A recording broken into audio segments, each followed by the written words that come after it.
और उसकी सास के बीच पूरा समय सास के किसी न किसी काम को लेकर मतभेद चलते ही रहते हैं। बहू, ओ बहू, जरा चाय बना दे। मुग्धा चाय लेकर आती है। ये लीजिए, और कुछ चाहिए? अरे नहीं, बस चाय पीने का मन था। जाओ, तुम दूसरा काम करो। चाय पीने की थोड़ी देर बाद सास दोबारा मुग्धा को आवाज लगाती है। अरे बहू रे, आओ बहू, जरा हलवा तो बना दे, मीठा खाने को मन हो रहा है।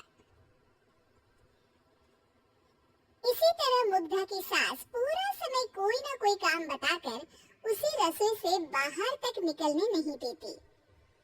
कभी चाय, कभी हलवा, कभी पानी तो कभी दूध, हर समय खाने को चाहिए और उसके लिए अपने हाथ तक बिल्कुल नहीं हिलाने।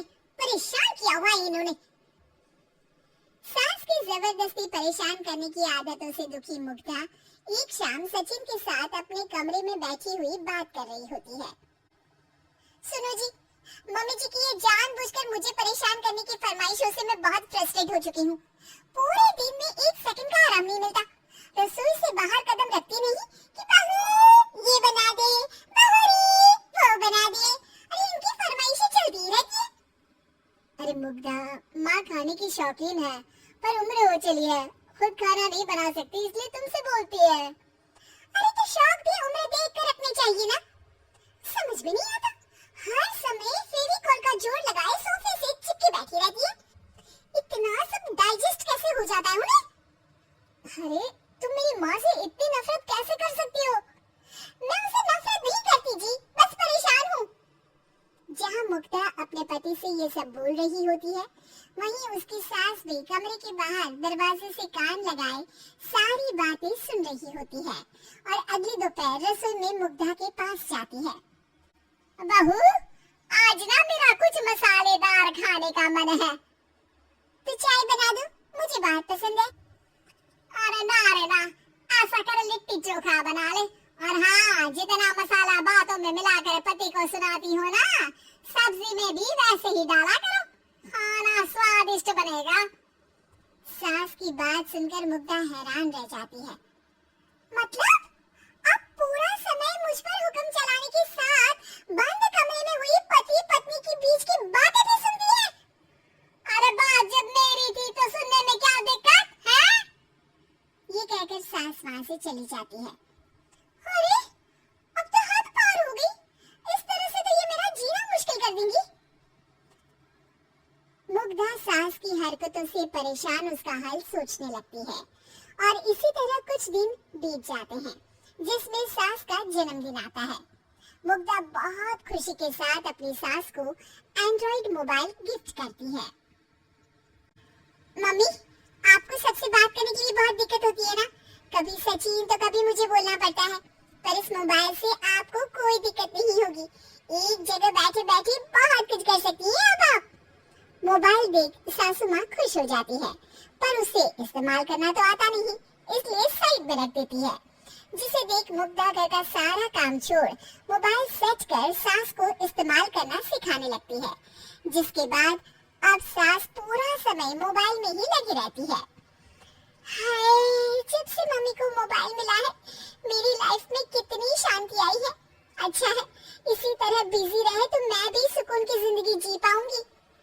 अब मुग्धा जब मन करे काम करना, जैसा चाहे वैसा खाना बनाकर खाना, पूरा समय रिलैक्स और खुश रहने लगती है। क्या बात है, आजकल तुम बहुत चहक रही हो। अरे मम्मी जी से छुटकारा जो मिला है, अब ना फरमाइशें ना छुप छुप कर बातें सुनना। अच्छा, तो मोबाइल गिफ्ट करने की ये स्कीम थी। इसी तरह दिन बीतते हैं और अब मोबाइल पर लगी सास फरमाइशों की जगह सवालों के लिए बहू को आवाजें लगाना शुरू कर देती है। अरे बहू, सुन तो, देख जरा किसी का फोन क्यों नहीं मिल रहा? रिचार्ज खत्म हो गया है, पर अभी 4 दिन पहले ही तो मैंने किया था, इतनी जल्दी कैसे खत्म हो गया? अरे मैंने कल तेरी कनाडा वाली मौसी सास से 3 घंटे बात की थी ना। क्या? इतना महंगा तो मोबाइल भी नहीं आया जितना महंगा इसका रिचार्ज पड़ रहा है। इसके बाद तो जैसे मुग्धा के दिन की 24 घंटे में से 20 घंटे सास के पास उनकी मोबाइल रिलेटेड प्रॉब्लम सॉल्व करने की ड्यूटी ही बन जाती है। अरे मुग्धा, ये मोबाइल में अचानक तेरी मौसी सास की शक्ल क्यों दिखने लगी? और ये तो हिल भी रही है।